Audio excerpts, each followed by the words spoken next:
Hello दोस्तों, मैं Abhijeet Vishwas as a JE working of Kasewad railway workshop. Welcome my YouTube channel success with Abhijeet. अगर आपका मेरा वीडियो अच्छे लगे तो सब्सक्राइब, लाइक, कमेंट, शेयर जरूर करें। दोस्तों, आज हम मेरा पीडीएफ का माध्यम से यहाँ पर देखिए जो एलएचबी कोर्स है उसी के बारे में बात करेंगे, और एलएचबी कोर्स में जो पीएड बुक लगता है उसी के बारे में बात करेंगे, और जो हमारा जो वेरी वेरी इंपॉर्टेंट 100+ क्वेश्चन और आंसर देखेंगे। और यहाँ पर दिखाई दे रहा जो बोगी है, हमारा बोगी का अलग अलग पार्ट्स होता है, वो पार्ट्स का फंक्शन भी देखेंगे, उसका डायमेंशन भी देखेंगे। और हमारा एलएचबी कोर्स का सेल जो होता है उसका डायमेंशन देखेंगे, वो क्या मटेरियल से बना होता है वो भी देखेंगे। और हमारा स्पेशली जो एक्सेल माउंटेड डिश ब्रेक होता है, डिश ब्रेक का हम लोग डायमेंशन और उसका बारे में पता लगाएंगे। अभी यहाँ पर देखिए जो हमारा एलएचबी सेल अर्थात जो कोच है वो देखिए हमारा लिंक हाफमैन बुश बोला जाता है। ये भी एग्जाम में डायरेक्ट पूछता है, याद रखना है। उसके बाद देखिए हमारा जो यहाँ पर देखिए हमारा जो एलएचबी जो शताब्दी कोर्स में लगा हुआ है, जो एसी कोर्स के लिए यूज़ किया है। अभी देखिए जो जनरल थोड़ा सा इन्फॉर्मेशन देख लेता हूँ जो डिस्क्रिप्शन में बोला गया। हमारा एलएचबी का फुल फॉर्म है लिंक हाफमैन बुक्स, और ये एलएचबी जो है वो जर्मन से आया है। और ये जो हमारा जो पीड बुगी है उसका फुल फॉर्म देखिए फैब्रिका इटालिना डी ऑटोमोबाइल टोरिनो, जो स्विट्ज़रलैंड का मॉडल होता है। और यहाँ पर जो टेक्नोलॉजी ट्रांसफ़र हुआ है अल्मस्टॉर्म से हुआ है जर्मनी ड्यूरिंग 2001 से। उसके बाद हम लोगों को पता है जो हमारा जो एलएचबी कोर्स है जो जहाँ पर पीएड बुक लगता है वो कंफर्ट के लिए बहुत ही अच्छा है, सेफ्टी के लिए, स्पीड के लिए और करोशन रेसिस्टेंस की होता है, मेंटेनेंस के लिए अच्छा होता है। मेंटेनेंस जैसे आईसीएफ का मेंटेनेंस जो होता है उससे डबल हमारा डे यूज़ होता है। जैसे हमारा आईसीएफ का मेंटेनेंस अगर 18 महीने में होगा पीओएस के लिए, और हमारा एलएचबी में होगा वो 36 मंथ में, अर्थात डबल। यहाँ पर देखिए जो हमारा जो ब्रॉड गेज है उसी में हमारा ये एलएचबी कोर्स चलता है। और ब्रॉड गेज का थोड़ा सा लेंथ देखिए 1676 मिलीमीटर होता है। अभी देखिए लेंथ ओवर बॉडी होता है जो हमारा 23,540 मिलीमीटर होता है, और लेंथ ओवर सीबीसी जो 40,000 मिलीमीटर होता है। उसके बाद देखिए व्हील बेस जो 2,560 मिलीमीटर तक 2560 मिलीमीटर होता है। मैक्सिमम वाइड तो बार बॉडी जो 3,240 मिलीमीटर होता है। Maximum distance between inner wheel जैसे आपको याद रखने के लिए 1 2 3 4 5 मिलीमीटर होता है, 12,345 होता है। विंड ओपनिंग होता है 1,180 × 760 मिलीमीटर होता है। उसके बाद ये डिस्टेंस बिटवीन सेंटर पीवोट जो 14,900 मिलीमीटर होता है। Height of compartment floor from rail level under tare condition तो इम्प्टी कंडीशन में वो होगा 1,303 millimetre. Maximum CBC drop under gross load और वार्म कंडीशन, अर्थात जो हमारा सीबीसी का जो अप डाउन होगा वो होगा 75 मिलीमीटर। वो था minimum height from rail level, हमारा जो कंपार्टमेंट होगा वो रेल लेवल से मिनिमम हमें हाइट होना चाहिए 102 मिलीमीटर। और अगर सीबीसी का हाइट के बारे में मैक्सिमम हाइट होगा तो 1105 मिलीमीटर होगा, और मिनिमम लोडेड कंडीशन में होगा तो हमारा 1130 मिलीमीटर होगा। उसका बाद देखिए व्हील डायमीटर का बात बोला गया, हम लोगों को पता है जो 915 होता है वो न्यू डायमीटर होता है, 855 मिलीमीटर होता है कंडम के लिए। मैक्सिमम एक्सेल लोड परमिसिबल हम लोगों को पता है जो मैक्सिमम एक्सेल लोड होता है वो 16.25 टन होता है। अब देखिए नंबर ऑफ टॉयलेट, अगर नंबर ऑफ टॉयलेट का बात किया जाए तो 3 टॉयलेट होता है फॉर शताब्दी कोचेज जो हम लोग पहले देखा है शताब्दी कोच, और difference in the number of toilet for difference type of coach. Difference type of coach के लिए डिफरेंस होता है वो टॉयलेट का। अभी देखिए स्पीड के बारे में बोला गया हायर स्पीड पोटेंशियल, हम लोग को पता है जो 160 किलोमीटर चलता है, और ये 160 किलोमीटर अपग्रेड होकर 200 किलोमीटर भी चल सकता है, अर्थात 160 से 200 किलोमीटर के अंदर ये चलता है। उसके बाद देखिए राइडिंग इंडेक्स का बात बोला जाए तो राइडिंग इंडेक्स का हम लोगों को पता है जो मिनिमम होता है वो होता है 2.5 होता है, और मैक्सिमम के लिए होता है 2.75। ये याद रखना है, एग्जाम पॉइंट ऑफ व्यू से डायरेक्ट एग्जाम आता है। अभी हम लोग देखेंगे जो हमारा जो LHB कोर्स होता है उसका शेल असेंबली देखेंगे और कौन सा मटेरियल से बना होता है, कौन सा पार्ट। देखिए हमारा जो साइड वॉल होता है, एंड वॉल होता है, रूफ स्ट्रक्चर होता है, वो फेरेटिक स्टील से बना होता है जो SS409 में होता है। उसके बाद देखिए रूफ शीट, ट्रैप फ्लोर, हमारा जो ऊपर और नीचे जो रूफ शीट रहता है, ट्रैप फ्लोर रहता है, वो ऑस्टेंटिक स्टील में होता है। देखिए और ऑस्टेंटिक स्टील जो करोशन का रेट रहता है वो 17 से 19% तक होता है। और हमारा जो फेरेटिक स्टील में कम रहता है 10.5 से 12.5 तक रहता है, अर्थात हमारा जो टॉप फ्लोर और रूफ शीट में ज़्यादा करोशन होने का चांस रहता है। और हम लोगों को पता है जो क्रोमियम होता है वो करोशन रेजिस्टेंस के लिए बहुत ही अच्छा होता है। नेक्स्ट देखिए अंडर फ्रेम का बात किया जाए तो IRSM 41 होता है और कॉटन स्टील के लिए भी ये एक ही नाम होता है। ये IRSM 41 और कॉटन स्टील सेम नेम होता है। वो उसका जो शेल है उसका स्ट्रक्चर में पहले देखिए हमारा जो रूफ शीट होता है वो 1.25 मिलीमीटर बना होता है और हमारा रूफ शीट जो फेरेटिक स्टील से बना होता है। और देखिए हमारा जो साइड शीट होता है वो 2 मिलीमीटर बना होता है। और हमारा इधर नीचे देखिए जो सोल बार होता है वो सोल बार होता है 6 mm का, और हम लोगों को पता है जो IRSM 41 से बना होता है।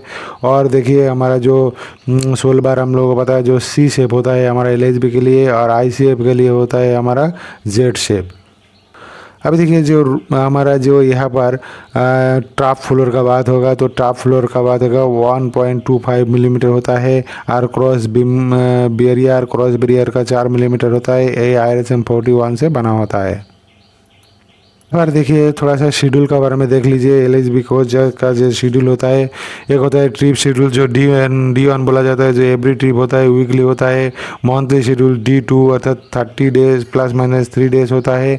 उसके बाद 6 मंथली जो शेड्यूल होता है D3 होता है, 180 डेज के लिए +- 15 डेज होता है। और शॉप शेड्यूल 1 जो 18 मंथ के लिए होता है +- 30 डेज और 6 लाख किलोमीटर, यानी अर्थात मतलब इसका मतलब जो 18 मंथ पहले होगा वो शॉप शेड्यूल होगा, फिर 6 लाख किलोमीटर चलेगा वो भी 18 मंथ का पहले, तब भी हमारा शॉप शेड्यूल ऑन करना है। उसके बाद देखिए जो शॉप शेड्यूल 2 होता है वो तो हमारा डबल होता है शॉप शेड्यूल 1 का, और शॉप शेड्यूल 3 होता है वो शॉप शेड्यूल 2 का डबल होता है, अर्थात 6 ईयर होता है और 24 लाख किलोमीटर यार्निंग जो चलता है। उसके बाद हमारा शॉप शेड्यूल 3 होता है। अभी देखिए हम लोग जो फीड बोगी का बात करेंगे। फीड बोगी यहाँ देखिए हेलिकल स्प्रिंग टाइप जो फीड बोगी है। देखिए जो लेटरल डैम्पर होता है यहाँ पर डैम्पर 4 प्रकार होता है। एक होता है लेटरल डैम्पर, और होता है सेकेंड्रिकल जो वर्टिकल डैम्पर होता है, और एक होता है ईओ डैम्पर, और होता है एक प्राइमरी डैम्पर। इसके बारे में आगे जाकर थोड़ा सा जानकारी लेंगे। उसके बाद देखिए यहाँ पर हमारा जो ट्रैक्शन सेंटर होता है, और यहाँ पर बोलस्टर बीम होता है। ट्रैक्शन सेंटर के अंदर लॉन्जिट्यूडल बाम रहता है। उसके बाद देखिए डिस्क ब्रेक होता है जो एक्सेल माउंटेड होता है।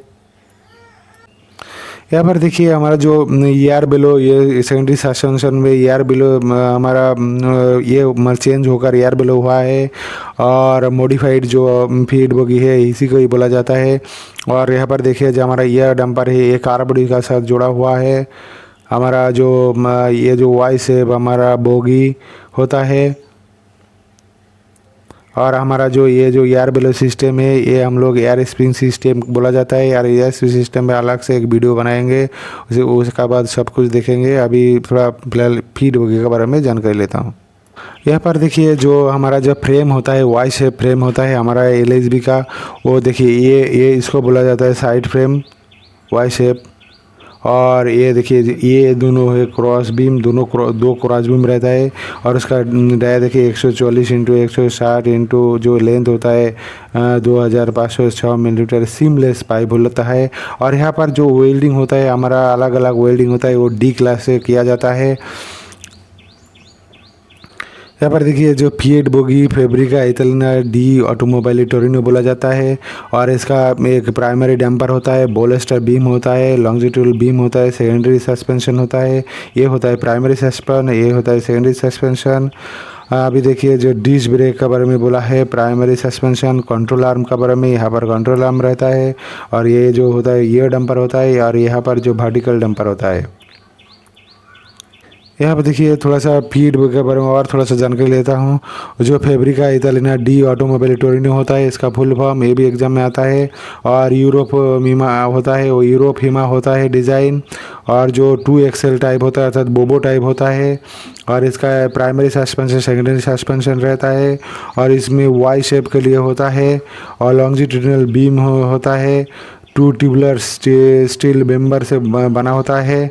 उसके बाद देखिए ये जो हमारा जो वेल्डिंग होता है वो डी क्लास इलेक्ट्रोड से होता है।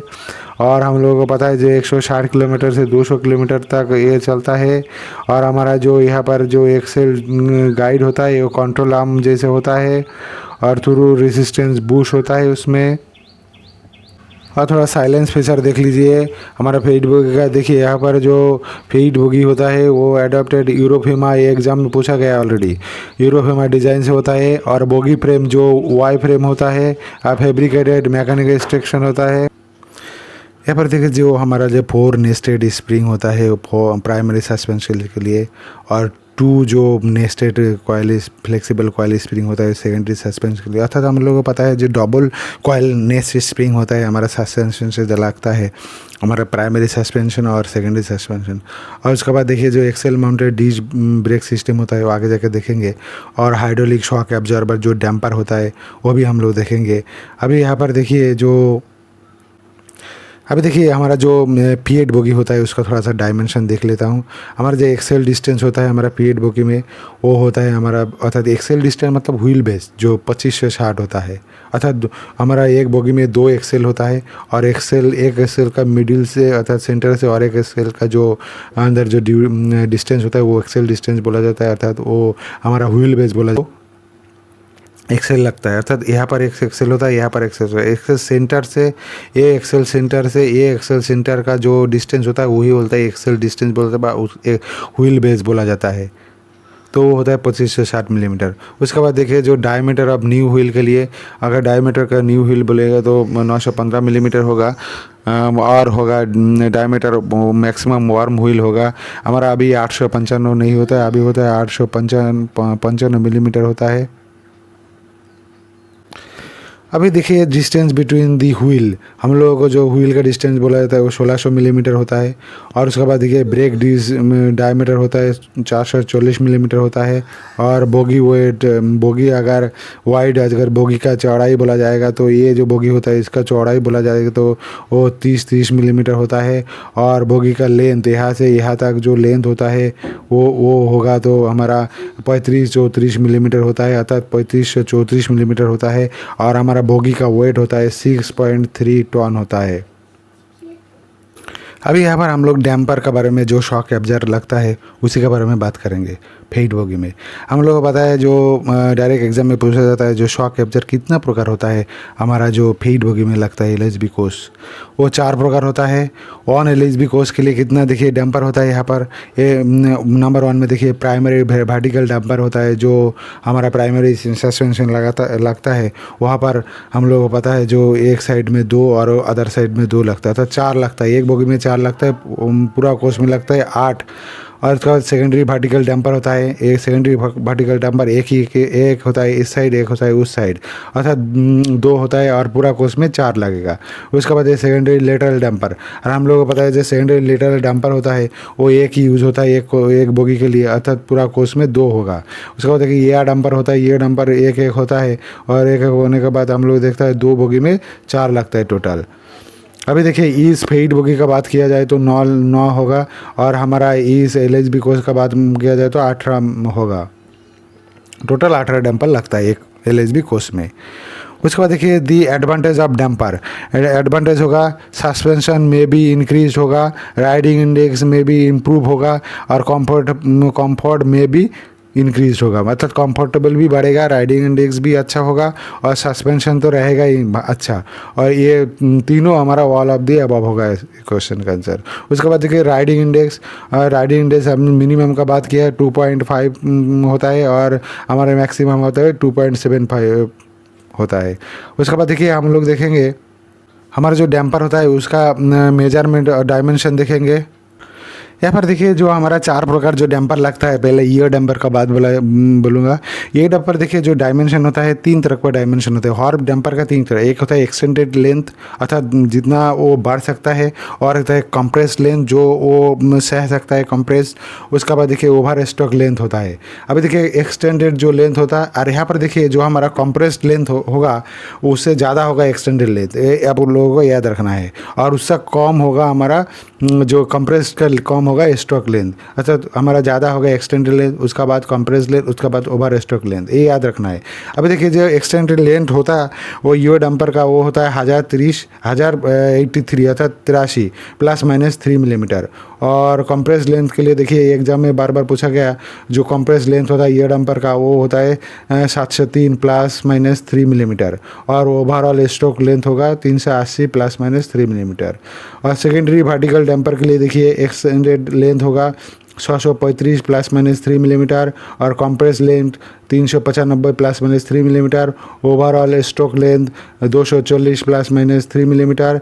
अभी देखिए सेकेंडरी लेटरल डैम्पर जो एक को बोगी में 1 लगता है और 2 बोगी में 2 लगता है, अर्थात एक कोस में 2 यूज होता है सेकेंडरी लेटरल डैम्पर। अभी इसका देखिए एक्सटेंडेड लेंथ होता है 545 ±3 मिलीमीटर, और कंप्रेस लेंथ होता है 360 ±3 मिलीमीटर, और ओवरऑल स्ट्रोक लेंथ होता है 185 ±3 मिलीमीटर। अभी देखिए प्राइमरी वर्टिकल डैम्पर जो प्राइमरी सस्पेंशन में लगता है उसका एक्सटेंडेड लेंथ होता है 434 ±3 मिलीमीटर, कॉम्प्रेस लेंथ होता है हमारा 294 मिलीमीटर, और ओवरऑल स्ट्रोक होता है 140 मिलीमीटर। अभी यहाँ पर थोड़ा सा ध्यान दीजिए, अगर हमारा एग्जाम में आएगा जो कौन सा डैम्पर सबसे ज़्यादा लंबाई होता है, तो सबसे पहले होगा ईयर डैम्पर, उसके बाद होगा सेकेंडरी वर्टिकल डैम्पर, उसके बाद होगा लेटरल डैम्पर, और सबसे छोटा होता है प्राइमरी वर्टिकल डैम्पर। ये भी आप लोगों को तो याद रखना है। अभी हम लोग बात करेंगे ईयर डंपर के बारे में। जो कार बॉडी के साथ हमारा जो ईयर डंपर कहाँ फिटेड होता है, वो अंडर फ्रेम और बोगी फ्रेम के साथ हमारा फिटेड होता है। और देखिए और एक क्वेश्चन देखिए, what is the name shock absorber connected between bogie और कार बॉडी, अर्थात कार बॉडी के साथ जो लिंक होता है बोगी फ्रेम का, वो भी LHB कोर्स में वो ईयर डंपर होता है। और उसके बाद देखिए next question, what is the purpose of provided year dumper. Year dumper किसके लिए लगा जाता है? ईयर डंपर होता है टू मिनिमाइज रोलिंग मोशन, अर्थात हमारा जो जब हमारा कोच चलता है वो मिनिमाइज करता है रोलिंग मोशन को। और उसके बाद नेक्स्ट क्वेश्चन देखिए, if one side of year dumper is leaky, अगर लीक हो जाएगा एक साइड में तो एक साइड में वो टिल्टेड हो सकता है, कैन कोच में भी टिल्टेड, अर्थात हिल्स हो सकता है, हिला सकता है। तो देखिए the ear damper will be defected it, अगर ईयर डंपर डिफेक्टेड क्या क्या होगा, देखिए यहाँ पर जो आई होल बुश क्रैक बॉडी होगा, एनी बोल्ट इज मिसिंग और ब्रोकन होगा, डैम्पर बैडली लीकी होगा और फिजिकली डैमेज होगा। उसका तो यहाँ पर जो year damper will be defected, यहाँ पर सभी हमारा आंसर होगा, ऑल ऑफ द अबव। उसके बाद देखिए जो ईयर डंपर जो ब्रैकेट मटेरियल अर्थात ईयर डंपर का जो मटेरियल होता है वो कास्ट स्टील से बना होता है। अभी हम लोग देखेंगे सेकेंडरी लेटरल डंपर के बारे में। जो फीड बोगी में लेटरल डंपर जो मिडिल में रहता है हमारा, वो जो हमारा जुड़ा होता है वो बोल्स्टर और सपोर्ट फ्रेम का साथ, ये आप लोगों को याद रखना है, जो कनेक्टिंग के लिए होता है। और हमारा जो लेटरल डंपर है वो if the both side lateral dumper, अर्थात हमारा जो दी सेंटर वीबोर्ड में डिस्प्ले, अर्थात हमारा जो हम लोगों को पता है जो एक बोगी में एक ही लगता है, तो एक बोगी अगर यहाँ पर होगा और एक बोगी यहाँ पर होगा, हमारा जो कोच होता है ये दोनों बोगी से मिला हुआ होता है, और हमारा एक लेटरल डंपर मिडिल में सेकेंडरी सस्पेंशन रहता है, इधर एक लेटरल डंपर होगा और इस साइड में एक लेटरल, अर्थात डायगोनली लगा होगा एक एक करके। तो ये बोला है if the side lateral dumper removed from bogie, अर्थात ये जो लेटरल डंपर अगर हम लोग रिमूव कर देंगे तो क्या होगा, तो वो उसी टाइम हमारा जो सेंटर पिवोट रहेगा वो डिस्प्लेस हो सकता है, सेंटर पिवोट में इधर उधर हो सकता है। उसके बाद नेक्स्ट क्वेश्चन देखिए, if secondary lateral dumper got defective it will affect one, अगर डिफेक्टिव होगा तो अब क्या होगा, तब दी कार्बोनेशन में प्रॉब्लम होगा, लेटरल मूवमेंट ऑफ कोर्स में भी प्रॉब्लम हो सकता है, द सेंटर वीबोर्ड सस्पेंशन डिस्प्लेस भी हो सकता है, अर्थात एनी ऑफ द अबव, माने जो कुछ कोई भी हो सकता है इसका अंदर। और यहाँ पर देखिए और एक question, why only one lateral damper is provided on course bogie. हम लोग को पता है जो एक बोगी में एक ही लेटरल डैम्पर यूज़ होता है। क्यों होता है? It can control both side lateral movement, अर्थात बोथ साइड लेटरल मूवमेंट के लिए हमारा पूरा कोर्स का इसलिए एक ही लेटरल डैम्पर लगा होता है। उसके बाद नेक्स्ट क्वेश्चन देखिए, if the secondary vertical damper defective, अगर हमारा जो सेकेंडरी वर्टिकल डैम्पर, बस सेकेंडरी वर्टिकल के बारे में बात कर रहा हूँ, इट विल डिफेक्ट, तो ये इफेक्ट क्या होगा? Quality, the quality of secondary जो सस्पेंशन में इफेक्ट आएगा, दी क्वालिटी ऑफ राइडिंग इंडेक्स में इफेक्ट आएगा, दी स्प्रिंग में भी ब्रेकेज भी हो सकता है। उसका सेकेंडरी जो सस्पेंशन में जो बोलस्टर स्प्रिंग होता है वो ब्रेकेज भी हो सकता है, अर्थात सभी होगा आंसर। अभी हम लोग बात करेंगे जो ब्रेक कैलिपर यूनिट होता है। हम लोगों को पता है जो ब्रेक कैलिपर यूनिट होता है वो, उसके बाद जो हमारा यहाँ पर देखिए ब्रेक पैड होता है और कैलिपर यूनिट पूरा यूनिट से काम होता है, और यहाँ पर ब्रेक सिलेंडर भी रहता है। इसके बारे में अभी आगे जाकर देखेंगे। यहाँ पर देखिए जो ब्रेक कैलिपर यूनिट होता है उसी के बारे में हम लोग जो क्वेश्चन है वो देखेंगे। हमारा ब्रेक कैलिपर यूनिट माउंटेड, अर्थात हमारा ब्रेक कैलिपर जो हमारा रहता है वो बोगी क्रॉस बीम में रहता है, और एक्सेल डिस्क ब्रेक जो बोला जाता है वो एक्सेल के साथ जुड़ा रहता है डिस्क ब्रेक, मगर brake caliper unit bogie cross beam से जुड़ा होता है। आप लोगों को याद रखना है। देखिए ब्रेक हमारा जो फीड बोगी होता है ऐसा वाई शेप के लिए होता है, तो यहाँ पर देखिए क्रॉस बीम लगता है, यहाँ पर क्रॉस बीम लगता है, और ये मिडिल में हमारा पता है जो सेकेंडरी सस्पेंशन रहता है, और यहाँ पर हमारा व्हील रहता है। तो ये क्रॉस बीम का साथ हमारा ये रहता है जो ब्रेक कैलिपर यूनिट रहता है, और हमारे एक्सेल का साथ रहता है डिस्क ब्रेक। ये आप लोगों को याद रखना है, एग्जाम का टाइम में कन्फ्यूजन हो जाता है ये बात। अभी देखिए हमारा जो ब्रेक कैलिपर यूनिट होता है वो हेल्प ऑफ 16 मिलीमीटर और 60 बोल्ट होता है, और torque required for brake caliper mounted, अर्थात हमारा जो ब्रेक कैलिपर जो हमारा जो बोल्ट होता है उसका माउंट करने के लिए 170 न्यूटन मीटर फोर्स से उसको टाइट होता है। उसके बाद देखिए brake caliper unit should be check for, हमारा ब्रेक कैलिपर यूनिट जरूरी चेक करने के लिए क्रोडेड पार्ट देखना पड़ेगा, वार्म आउट पिन्स देखना पड़ेगा, फ्री लीवरेज देखना पड़ेगा। बहुत ही इंपॉर्टेंट है हमारा जो फीड बोगी का ब्रेक कैलिपर यूनिट होता है उसमें क्रोडेड पार्ट होगा तब भी वो नहीं चलेगा, वार्म आउट पिन होगा, पिन अगर वार्म आउट होगा तब भी नहीं चलेगा, लीवरेज रहना पड़ेगा। अभी देखिए ये आंसर होगा ऑल ऑफ अबव। उसके बाद देखिए ब्रेक कैलिपर जैम, अगर ब्रेक कैलिपर जैम होगा कब ब्रेक कैलिपर जैम होगा? मिडिल पिन क्रोडेड अगर होगा तो ब्रेक कैलिपर जैम होगा, brake pad pin warm out होगा तो अब भी ब्रेक कैलिपर जैम हो सकता है, ब्रेक सिलेंडर लूज होगा तब भी ब्रेक कैलिपर जैम हो सकता है, अर्थात एनी ऑफ द अबव।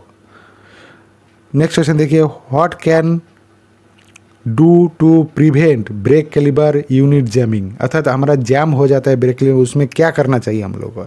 वो हम लोग को रेगुलर क्लीन करना चाहिए, लुब्रिकेंट मिडिल पिन में देना चाहिए, तभी हमारा ब्रेक कैलिपर जैम नहीं होगा।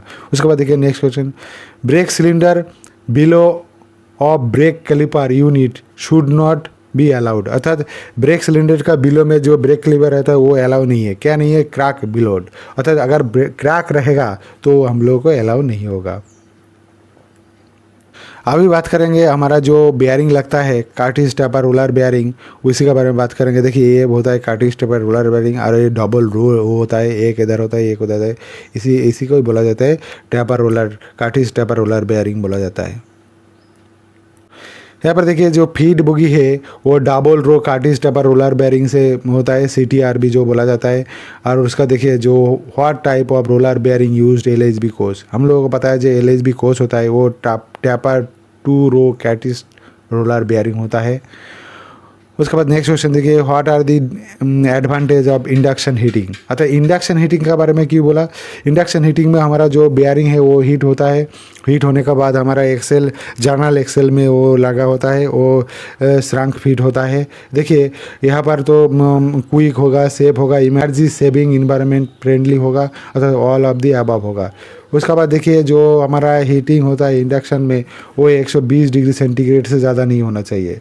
उसके बाद ये देखिए how the roller bearing is fit on the axle journal, हमारा जो फिट होता है एक्सेल जर्नल में अभी बात किया, जो श्रंक फीट होता है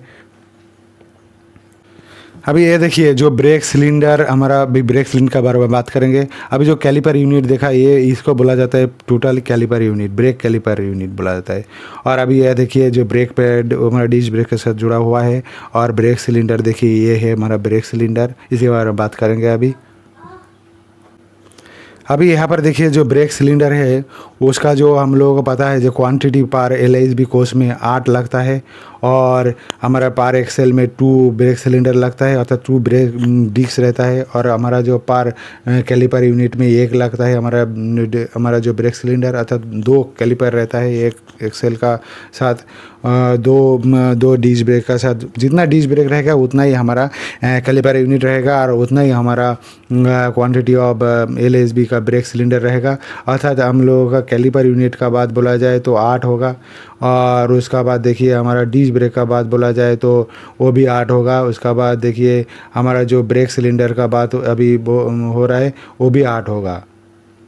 नेक्स्ट देखिए जो पिस्टन स्ट्रोक का बात बोला जाए तो मिनिमम हमारा 10 मिलीमीटर होता है और मैक्सिमम के लिए 21 मिलीमीटर होता है। उसके बाद देखिए ब्रेक सिलेंडर कंप्राइज्ड, अर्थात ब्रेक सिलेंडर जो होता है वो स्लैक एडजस्टर मैकेनिज्म में होता है।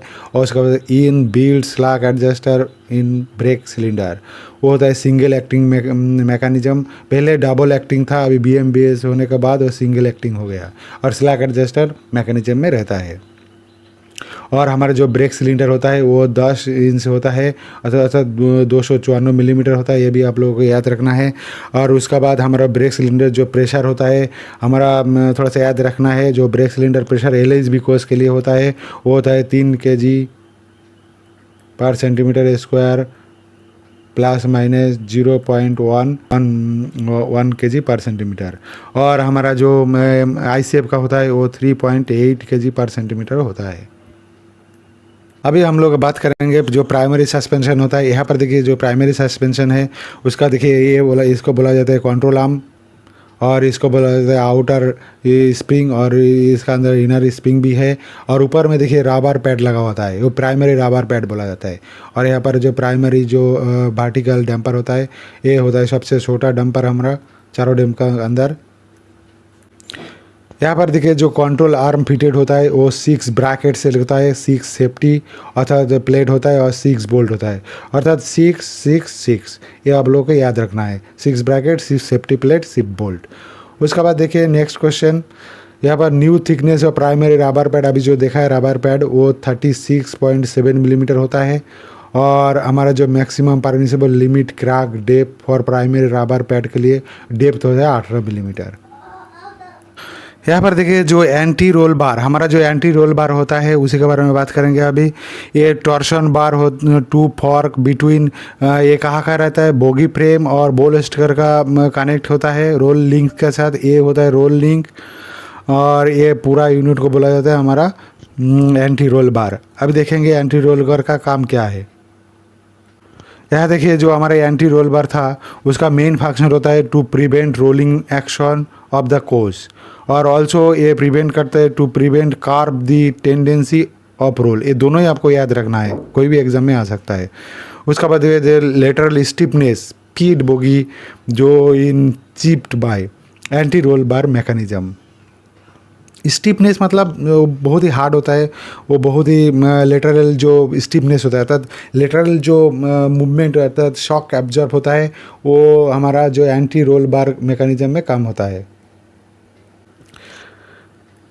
यहाँ पर देखिए जो बोलेस्टर बीम है ये हम लोग को बोलेस्टर बीम है, ऊपर में देखिए कार बॉडी है।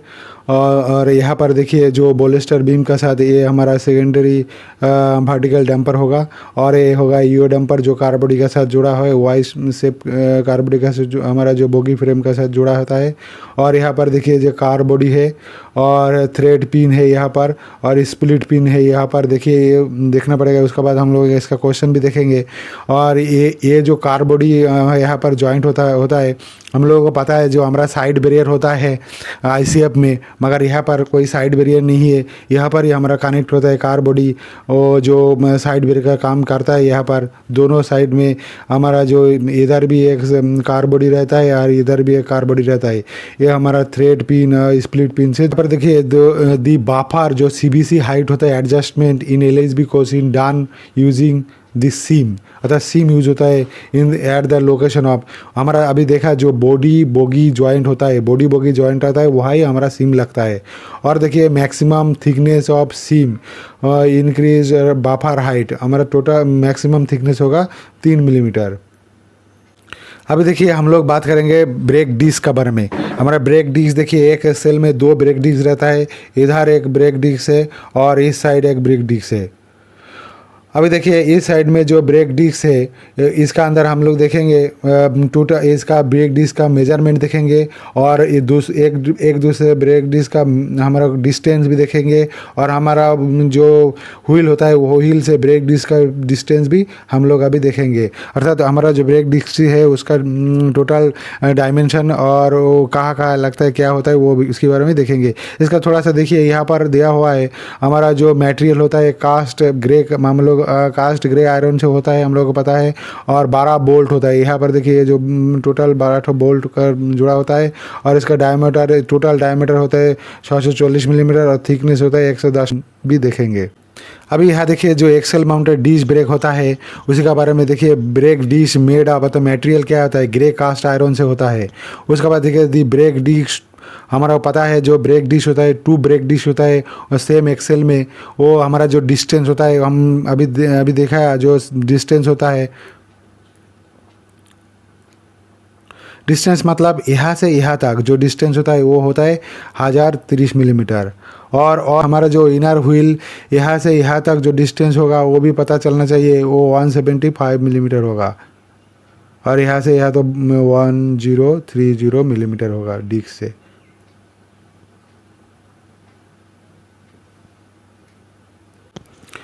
The distance brake disc from inner face of wheel is 175 millimetre. अभी देखिए जो ब्रेक डिस्क है ब्रेक डिस्क कितना रहता है देखिए क्वांटिटी ऑफ पार एलएसबी को जो भी एग्जाम में पूछा गया। हमारा पता है जो ब्रेक डिस्क होता है वो 8 होता है, 2 पार एक्सेल में होता है, 2 ब्रेक डिस्क होता है एक एक्सेल में, और डायमीटर ब्रेक डिस्क का वो होता है 640 मिलीमीटर और न्यू थिकनेस ऑफ डिस्क के लिए 110 मिलीमीटर होगा और कॉन्डमिंग थिकनेस होगा अगर वो थिकनेस कम हो जाएगा 96 मिलीमीटर होगा। उसका बाद फिन्स, हमारा जो फिन्स क्या है वो थोड़ा सा देख लीजिए। यहाँ का देखिए जो डिस्क दोनों जो प्लेट होता है यहाँ एक तो प्लेट होता है यहाँ एक तो प्लेट होता है, प्लेट का मिडिल में जो यहाँ पर फिन्स बोला जाता है, इसको फिन्स बोला जाता है। फिन्स में देखिए थोड़ा सा गैप रहता है, छोटा छोटा रॉड से कनेक्ट होता है और यह गैप होता है। अभी देखिए जो fins provide between the brake disc, इसमें फिन्स क्यों प्रोवाइड होता है? फिन्स होता है फॉर कूलिंग डिस्क, अर्थात घर्षण का टाइम में वो बहुत ही हीट होता है और ये फिन्स रहने के लिए वो कूल हो जाता है। और फिन्स का मतलब हम लोगों को पता है जो पंखा होता है, पंखा वो फिन्स मतलब पंखा होता है और ये पंखा क्या काम करता है? कूलिंग का काम करता है। उसके बाद देखिए और थोड़ा सा होता है देखिए also minimise weight brake disc. अगर हम लोग बात करेंगे जो हमारा ब्रेक कैलिपर पैड का बारे में बात करेंगे, जो ब्रेक डिस्क में जो पैड लगता है। अभी देखिए जो फ्रिक्शन कोएफिशिएंट होता है 0.3% होता है और हम लोगों को जो ब्रेक कैलिपर पैड होता है ये पेयर में रहता है, एक साइड में ऐसा रहता है और एक साइड ऐसा रहता है, तो पेयर में रहता है। एक कैलिपर में 2 पेयर होता है, अर्थात 2 पेयर मतलब 8 ब्रेक पैड होगा। अभी देखिए जो हमारा ये पैड होता है उसका बारे में थोड़ा डिटेल्स देख लेता हूँ। यहाँ पर देखिए जो ब्रेक पैड है वो कंपोजिट टाइप होता है, क्वांटिटी पर एलएसबी कोज। अगर क्वांटिटी का बारे में बोला जाए तो 32 होता है टोटल।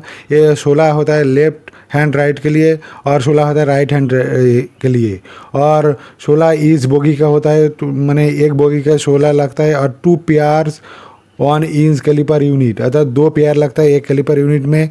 अभी देखिए इसका जो फ्रिक्शन एरिया ब्रेक पैड के लिए होता है 400 सेंटीमीटर और फ्रिक्शन कोएफिशिएंट होता है 0.35, और हमारा ICF का कोएफिशिएंट जो के ब्लॉक लगता है उसका जो कोएफिशिएंट होता है 0.25, ये भी याद रखना है। उसके बाद देखिए जो हमारा नेक्स्ट देखिए thickness of new brake pad के लिए 35 मिलीमीटर होगा और कॉन्डेमिंग होगा 7 मिलीमीटर। अभी देखिए जो क्लियरेंस बिटवीन ब्रेक डिस्क और ब्रेक पैड LHB कोर्स के लिए होगा तो 1.5 होगा, अर्थात हम लोगों को पता है जो 1 to 1.5 का अंदर ही होता है हमारा जो क्लियरेंस होता है। और ICF का जो ब्रेक ब्लॉक और व्हील टेट का अगर बात बोला जाए तो 5 मिलीमीटर होता है, ये भी हम लोगों को याद रखना है। अभी हम लोग बात करेंगे जो हमारा स्प्रिंग होता है, डबल नेस्ट हेलिकल स्प्रिंग जो होता है हमारा LHB कोर्स में। हमारा जो सेकेंडरी आउटर स्प्रिंग का बात पहले देखिए, सेकेंडरी आउटर स्प्रिंग उसका वायर डाया होता है 50 मिलीमीटर, और हमारा जो फ्री हाइट होता है वो होता है, देखिए हमारा जो फ्री हाइट होता है वो होता है ये 707 मिलीमीटर। और देखिए यहाँ पर इनर डाया होता है, उसका बाद हाइट अंडर लोड होता है, ये आप लोग थोड़ा सा देख लीजिएगा। KGF मतलब किलोग्राम फोर्स में होता है। टेस्ट होता है जैसे यहाँ पर देखिए 4 पॉइंट करीब अप्रोक्सीमेट 4.8 टन से उसका हमारा टेस्ट किया जाता है। और कलर कोड के लिए अगर होगा तो ग्रीन कलर होगा। और यहाँ पर देखिए AC 2 टायर होता है, पेंटी कार में होता है, AC फर्स्ट क्लास में होता है, AC CR कार में, AC CR कार के लिए वो हमारा जो वायर डाया होता है वो 50 मिलीमीटर होता है, ये याद रखना है। यहाँ पर देखिए जो सेकेंडरी आउटर डायमीटर ये थोड़ा सा अलग होता है पावर कार के लिए, ओनली पावर कार के लिए। देखिए पावर कार जो साइड 2 होगा वो AC 3 टायर के लिए 55 मिलीमीटर वायर डायर और फ्री हाइट होगा 702 मिलीमीटर। और पावर कार जो हमारा साइड 1 होगा उसमें देखिए साइड 1 और साइड 2 दोनों साइड में हम लोग बोगी लगा रहता है। साइड 1 में देखिए 708 मिलीमीटर होगा और वायर डायगा 56 से थोड़ा सा डिफरेंस होता है, ये थोड़ा सा देख लीजिएगा। और हमारा कलर कोड एक साइड में होगा येलो और एक साइड होगा ब्लू। अभी हम लोग देखेंगे सेकेंडरी इनर स्प्रिंग के लिए। हमारा जो आउटर स्प्रिंग देखा वो 50 मिलीमीटर होता है नॉर्मली, और यहाँ पर इनर स्प्रिंग का जो वायर होता है वो 34 मिलीमीटर होता है, और इसका फ्री हाइट होता है 663 मिलीमीटर। और इसका जो हमारा जो हाइट अंडर लोड टेस्ट करने के बाद जो हाइट होता है वो 460 +- होता है, -5 मिलीमीटर होता है। तो कलर कोड होता है ग्रीन कलर। और ये देखिए AC 2 tyre, pantry car, AC first class, AC CR car, AC chair car, और उसके बाद देखिए जो AC 3 टायर भी यही लगता है जो हमारा प्राइमरी सेकेंडरी इनर स्प्रिंग के लिए। यहाँ पर देखिए जो पावर कार के लिए हम पहले ही बोला, जो पावर कार के लिए थोड़ा सा अलग होता है। पावर कार ये देखिए साइड हमारा साइड 2 में होगा 37 वायर डाया, और अलग अलग जो डाया होता है वो फ्री हाइट होता है, वो थोड़ा सा देख लीजिएगा। और पावर कार में जो साइड 1 होगा उसका 38 मिलीमीटर होगा, और उसका जो हमारा कलर कोड होगा वो येलो के लिए होगा। हमारा जो फ्री हाइट होगा वो 400 लोड करने के बाद 471 +0 -5 होगा, और ब्लू कलर होगा 468 +0 -5 होगा। तो नेक्स्ट देखिए जो प्राइमरी आउटर स्प्रिंग, हम लोग सेकेंडरी आउटर इनर का बारे में बात किया, अभी प्राइमरी आउटर स्प्रिंग और इनर स्प्रिंग के बारे में बात करेंगे। अभी यहाँ पर पहले देखिए प्राइमरी आउटर स्प्रिंग का बात बोलिएगा तो वायर डायमीटर होगा 38 मिलीमीटर, और उसका फ्री वेट होगा 324.5। और हमारा जो लोडेड कंडीशन का बाद जो 264 +0 -0, और इसका कलर कोड होगा ग्रीन।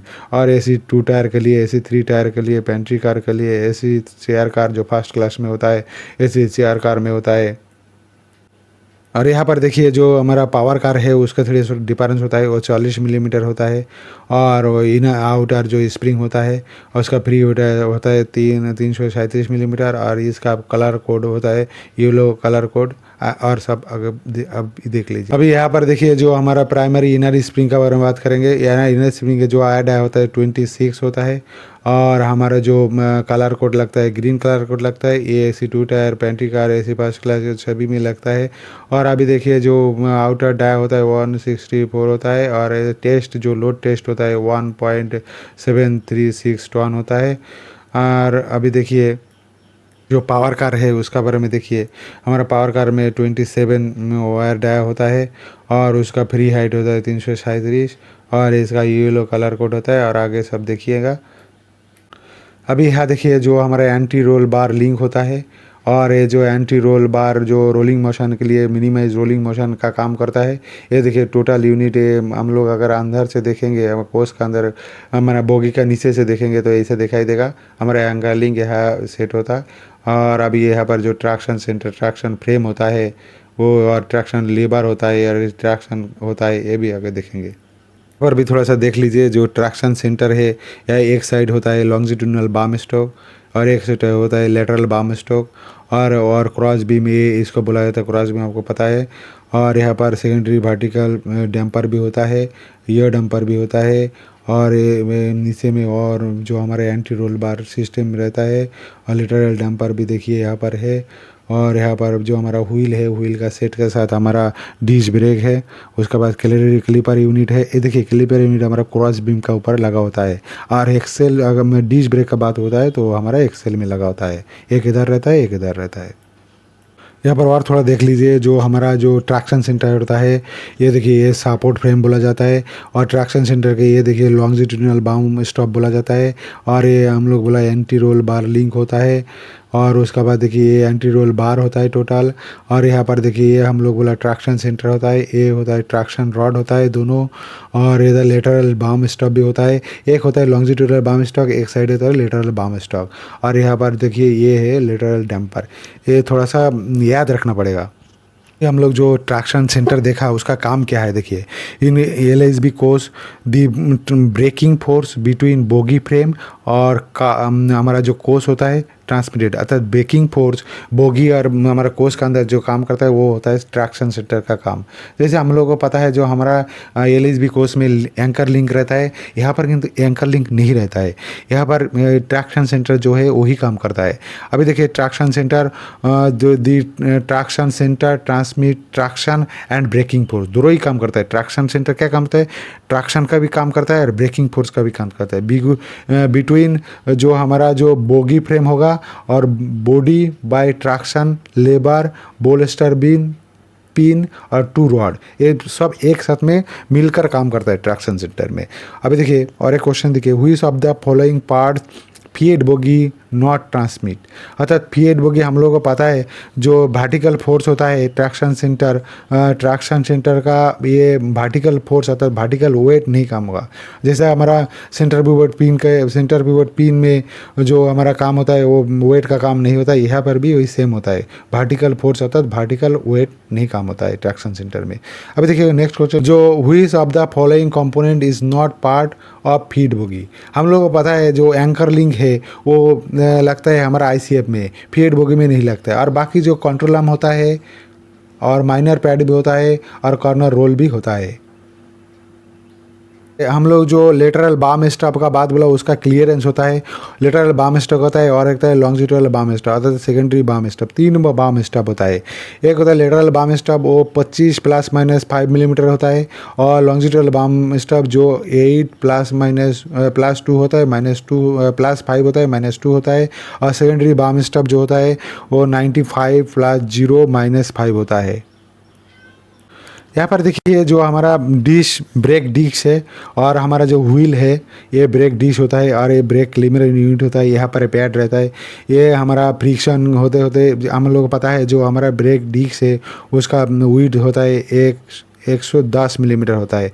और हमारा जो फ्रिक्शन होने के बाद ये हमारा जो डिस्क का थिकनेस जो कम होता है 96, अर्थात 96 होने से हमारा कंडेम हो जाता है। और थोड़ा सा देख लीजिए जो एंटी रोल बार होता है, ये देखिए एंटी रोल बार बोला जाता है इसको। और इसका अंदर देखिए ये ट्रैक्शन सेंटर होता है और ये इनर स्प्रिंग होता है, इनर में आउटर स्प्रिंग होता है, ये देखिए आउटर स्प्रिंग। यहाँ पर देखिए जो बोल्स्टर बीम है, देखिए यहाँ पर बोल्स्टर बीम होता है, इसमें थोड़ा सा डिफरेंस देखिए, बोल्स्टर बीम में कोई होल नहीं है अर्थात सेंटर पिवट पिन होल नहीं है, यह ICF में रहता है, इसमें नहीं रहता है। इसमें जो हमारा साइड ब्रेकर भी नहीं है, देखिए यहाँ पर साइड ब्रेकर रहती है हमारा ICF में, यहाँ पर नहीं है। यहाँ पर साइड ब्रेकर का काम करता है, यहाँ पर जो हमारा कार बॉडी कनेक्शन होता है यहाँ पर ही हमारा साइड ब्रेकर का काम होता है। यहाँ पर एक होता है, यहाँ पर होता है, यहाँ पर 4 ठो कार बॉडी कनेक्शन होता है। उसके बाद देखिए नीचे में देखिए जो सपोर्ट फ्रेम होता है ट्रैक्शन सेंटर का, उसके बाद वर्टिकल डैम्पर, ये तो सेकेंडरी वर्टिकल डैम्पर होता है। यहाँ पे देखिए प्राइमरी सस्पेंशन सिस्टम होता है, आउटर स्प्रिंग होता है, कंट्रोल आर्म होता है, रबर जॉइंट होता है, बीम बियरिंग असेंबली होता है, वर्टिकल डैम्पर होता है। यहाँ पर देखिए how many type water tank are provide LHB coach. हम लोगों को पता है जो 3 टाइप वाटर टैंक होता है, एक होता है 185 लीटर, एक होता है 450 लीटर और एक होता है 30 लीटर। और देखिए number of toilet provide LHB coach, वो भी 3 होता है। और capacity of under frame tank in AC3 tyre, under frame में कितना कैपेसिटी का जो वाटर टैंक होता है वो 785 लीटर का 3 टैंक रहता है। अंडर फ्रेम में 3 टैंक रहता है टोटल AC3 टायर में। और उसके बाद देखिए what is the capacity under slag under provide, जो WLRRM होता है वो क्या कोच होता है, vestibulate second class luggage with brake van power car होता है अर्थात जनरेटर कार होता है। वो उसका जो हमारा अंडर फ्रेम में एक ही हमारा ये रहता है टैंक रहता है, वो 450 लीटर का टैंक रहता है। और इसका जो हमारा बोगी जो लागेज कैपेसिटी जो वेट होता है वो होता है 5 टन, ये भी आप लोग को याद रखना है। उसके बाद capacity under tank provide toilet emergency, अगर टॉयलेट इमरजेंसी के लिए हमारा 30 लीटर हमारा ये रहता है टैंक रहता है। How many emergency window provide 1 coach, हम लोग को पता है जो एक कोच में 4 इमरजेंसी विंडो रहता है। How many speed sensor provide LHB coach, speed sensor भी 4 रहता है। और how many damper valve damp valve जो होता है वो भी 4 रहता है। उसके बाद एंटी स्किड के लिए होता है, फोनिक व्हील होता है 18 टीथ और फोनिक व्हील भी 4 रहता है। ये हम लोग जब हम लोग जो WSP जो व्हील स्लाइड प्रोटेक्शन का बारे में एक वीडियो बनाएंगे, वहाँ पर देखेंगे पूरा अलग अलग फंक्शन देखेंगे उसका। ओके दोस्तों, अगर आपको हमारा वीडियो अच्छा लगे तो लाइक सब्सक्राइब कमेंट शेयर और टर्न और नोटिफिकेशन, अगर अगला वीडियो आएगा तो आपको जानकारी मिलेगा। तो thank you for watching video.